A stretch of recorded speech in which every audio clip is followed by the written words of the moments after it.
নমস্কার, আজকে কুমড়ো দিয়ে একটা কিছু করব। আপনারা দেখতে থাকুন পুরো ভিডিওটা। কুমড়োর তরকারিটা কেমন করে করি। প্রথমে আমি কড়াইতে সরষের তেল দিয়ে দিয়েছি। এবার কালো জিরে দিয়ে দিলাম, একটা তেজপাতা দিয়ে দিলাম, কেটে রাখা আলু আর কুমড়োটা দিলাম।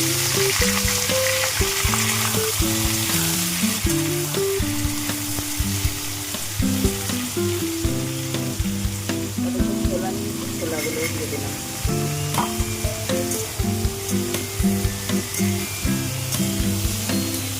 আলু কুমড়ো দিয়ে গরম গরম পরিমাণ মতো লবণ দিলাম,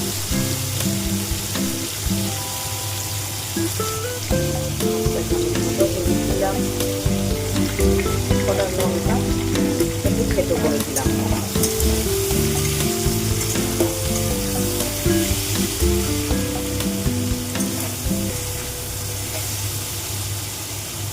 এবার আমি জল দিয়ে দেবো।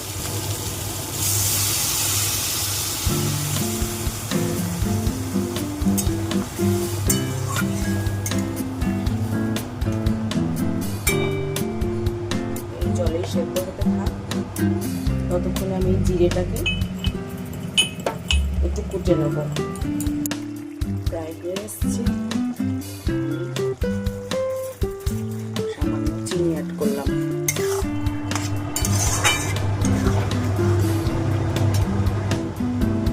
আর যে জিরে গুঁড়ো করে রেখেছিলাম ওটা দিয়ে দিলাম।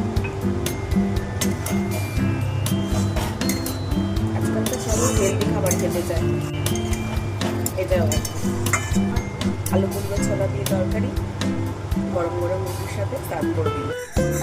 হয়ে গেছে আমার, গরম গরম রুটির সাথে খুবই ভালো লাগবে।